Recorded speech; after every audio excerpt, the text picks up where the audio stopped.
Praise the lord. హల్లెలూయా. దేవుని యొక్క నామానికి మహిమ, ఘనత, ప్రభావం కలుగును గాక. పరిశుద్ధుడు, సర్వశక్తిమంతుడు మనకి తోడుగా ఉండును గాక. ఈ ఉదయకాల సమయంలో దేవుడు మనతో మాట్లాడుచున్న మాట, పునరుత్థాన దినమున 2వ తెస్సలోనికీయులకు రాసిన పత్రిక 3వ అధ్యాయము 16వ వచనము. సమాధానకర్తయగు ప్రభువు తానే ఎల్లప్పుడూ ప్రతి విధము చేతను మీకు సమాధానము అనుగ్రహించును గాక. ప్రభువు మీ అందరికీ తోడై ఉండును గాక. ఆమేన్. హల్లెలూయా. చూడండి, ఇక్కడ సమాధానకర్తకు ప్రభు, సమాధానానికి కర్త. అంటే దేనికి సమాధానం కావాలి మనకి అంటే, ఈ రోజుల్లో సమాధానం ప్రతి విషయంలోనూ కావాలి. ప్రతి ఇబ్బందుల్లోనూ సమాధానం కావాలి, ఇరుకులో సమాధానం కావాలి, ఇంట్లో సమాధానం కావాలి, అప్పుల్లో సమాధానం కావాలి, జీవితంలో సమాధానం కావాలి. మరి చూడండి, ఎగ్జామ్స్లో సమాధానం కావాలి, మంచి మెరిట్, మంచి క్లాస్, మంచి యూనివర్సిటీలో సీటు కావాలన్నా సమాధానం కావాలి. అంతేకాదు కాలేజ్ ఫీజెస్ కావచ్చు, మరి ఫైనాన్షియల్గా ఫ్యామిలీ, మరి ఇరుకులు, ఇబ్బందులు, ఫ్యామిలీలో వస్తున్న ఆర్థికమైన ఇబ్బందుల నుంచి కూడా సమాధానం కావాలి. ఈరోజు సమాధానం లేకపోతే వ్యర్థం. సమాధానం లేని బ్రతుకులు వ్యర్థము, సమాధానం లేని కుటుంబము వ్యర్థము, సమాధానం లేని దేశము కూడా వ్యర్థమే. సమాధానం ఉంటేనే అంత కూడా కలిసికట్టుగా ఉంటుంది. ఒక సమాధానము అనేది చూడండి, ఒక సమాధానము 2 బంధాలనే కాదు, ఒక 2 దేశాలను కూడా, యుద్ధాన్ని కూడా ఆపగలదు. ఒక సమాధానము అంటే ఇరువురి నుంచి మరి ఎంత ఘోరమైన యుద్ధాన్నైనా ఆపాలి అంటే అక్కడ సమాధానం ఉండాలి.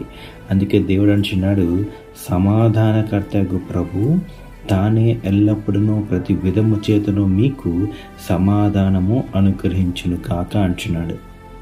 దేవుని యొక్క సమాధానం పొందుకోకపోతే మనము ఎంత ప్రయత్నించినను మనం ఉన్న స్థితిలో నుంచి మనం బయటపడలేం. దేవుని సమాధానం పొందుకుంటేనే ప్రతి బాధలో నుంచి, ప్రతి వేదన నుంచి మనం బయటపడగలం.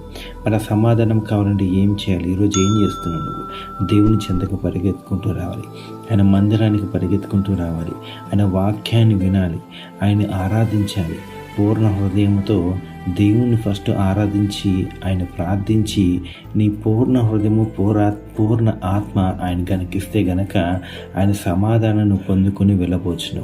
ఈ దినమున ఎంతమంది అయితే మందిరాలకి వేగంగా వస్తున్నారు, ఎంతమంది పూర్ణ హృదయంతో దేవుని ఆరాధించక మందిరానికి వస్తున్నారు, వారందరూ కూడా దేవుని యొక్క సమాధానం పొందుకొని వెళ్ళబోచున్నారు.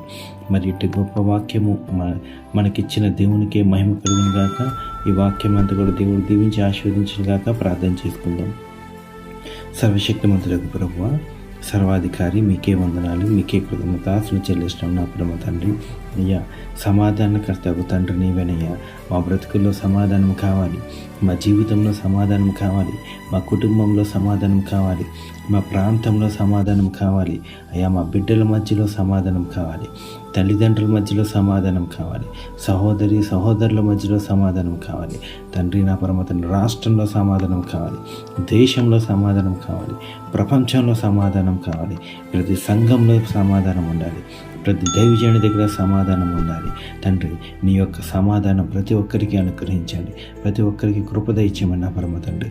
ఈ పునరుత్థాన దినమున ఎంతమంది వేగంగా వస్తున్నారు, ఎంతమంది నా పరమతని సమాధానం కోసం పరిగెత్తుకుంటూ వస్తున్నారు. ప్రతి బిడ్డని జ్ఞాపకం చేసుకోండి, దీవించండి, ఆశీర్వదించండి.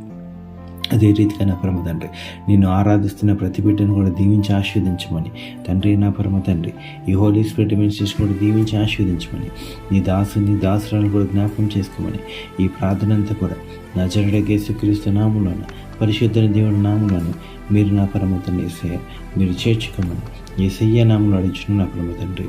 ఆమేన్, ఆమేన్, ఆమేన్.